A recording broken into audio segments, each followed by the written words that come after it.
are growing in faith and changing communities. On this last Sunday of the year, there are a few things that I would like us to look into. If you reflect in the Gospel of Luke chapter 2, verses 22 to 14, when the time had come, when the days were over, for the purification according to the law of Moses, the parents of Jesus brought him up to Jerusalem to present him before God. There are two things I want to bring to your attention. The first one, when the time is right, I, the Lord your God, will make it happen. It all has to do with time.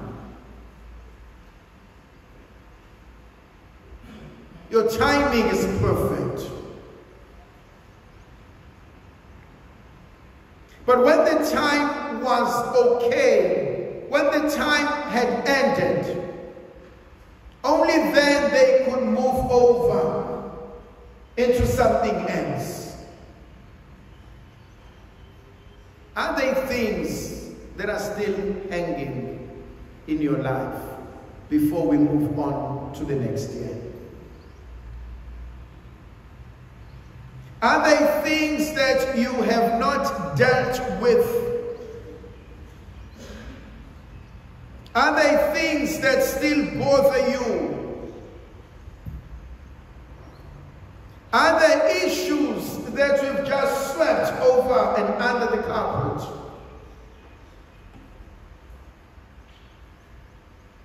Time waits for no one. But it forces us to be present. While most of us are excited to let go of 2023 and we are looking forward to 2024, but let's not take the baggage of this year into the next. Let us not be afraid of change. But let's also not run away from our realities. Because the person I am in 2024, unless I've dealt with myself, will be the very same person I was in 2023.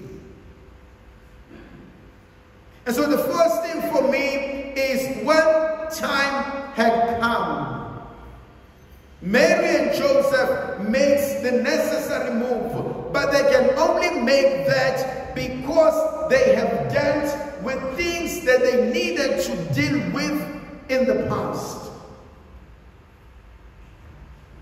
The second part for me is the ability to move on. Not to be held down by the good old days, by the nostalgic memory of what things used to be.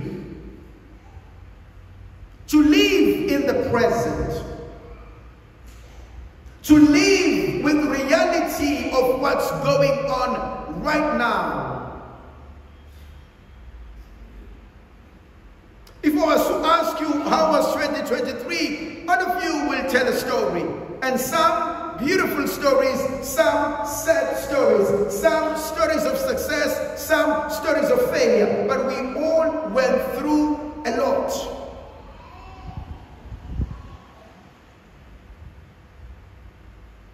But are you present? Are you looking forward into a change? Into becoming something, someone else? The third point is Joseph and Mary who took a leap of faith.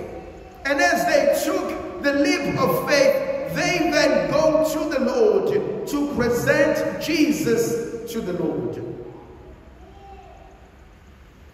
First point, deal with what remains in the past before you cross over. Second point, learn to move on. Third point, live in the present. Fourth point, go on to the Lord and present that which needs to be presented. For Joseph and for Mary, they went to the Lord to present Jesus. This is our son. This is what you've given us. What shall I offer to the Lord? What will you offer back to the Lord? What is the Lord asking of us? What is he asking of you in your own life right now? What is it that he wants to change? What is it that he wants to make better? And so as we look into these aspects of our lives, it therefore challenges my way of thinking. It challenges my way of life. How do I live my life as best as I can, as productive as it could be, as fruitful as it should be? Then there's another aspect for me.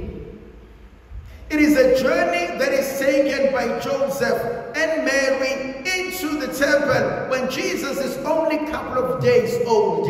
And they say, we want to present him to God. I call that consecration. Consecration of our children to God. When I was born, my mother tells me this story. She had given birth to me and the nurse said, "Unengane yomfana." And the first words she said when she held me, "That's the first word she ever said. Then she gave me the name Tembelani. Tembelani kuyena ukuthi okungihlulile yena uzokwenza. Tembelani kuyena ukuthi uzolungisa. But above all, tembelani enkosini ukuthi konke kuzopheleliswa.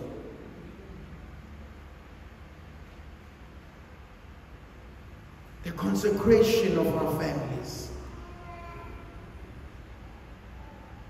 We didn't make it to here because we were intellectuals, we were stronger. No, we made it by grace.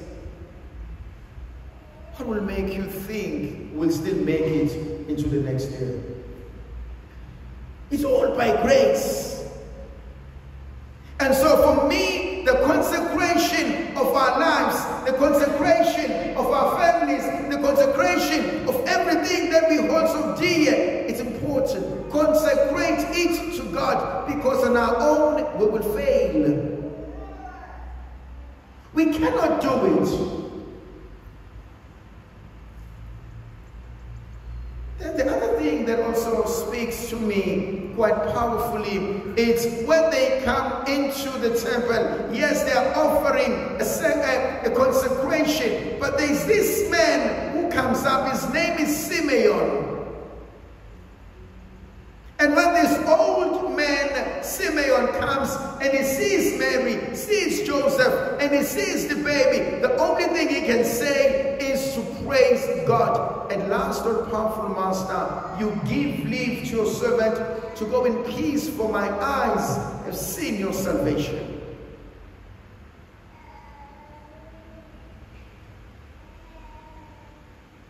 When your child was born, did he or she bring joy or sadness?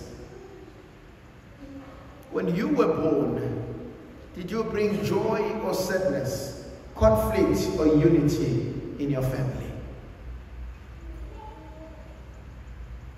What about now? Are you a cause of great joy, or are you a cause of great disunity?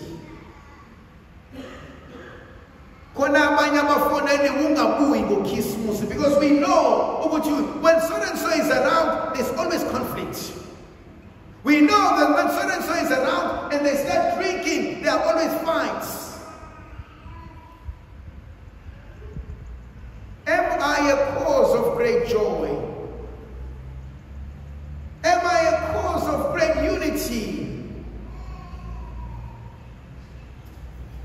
And so when Jesus is presented, Simeon can only praise God because at last God has answered our prayers.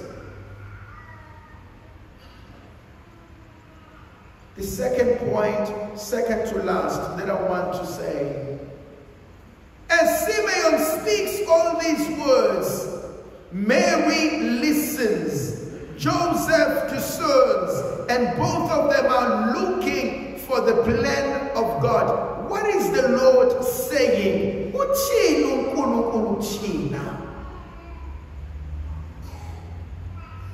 What does God want out of us? What does He demand out of our lives? Where is He calling us to? Why is He allowing us to cross over to the next year? What is it that He says, I'm not yet done with you? The last point, Jesus lives with His mother and father, and they go back to Nazareth, where He grew.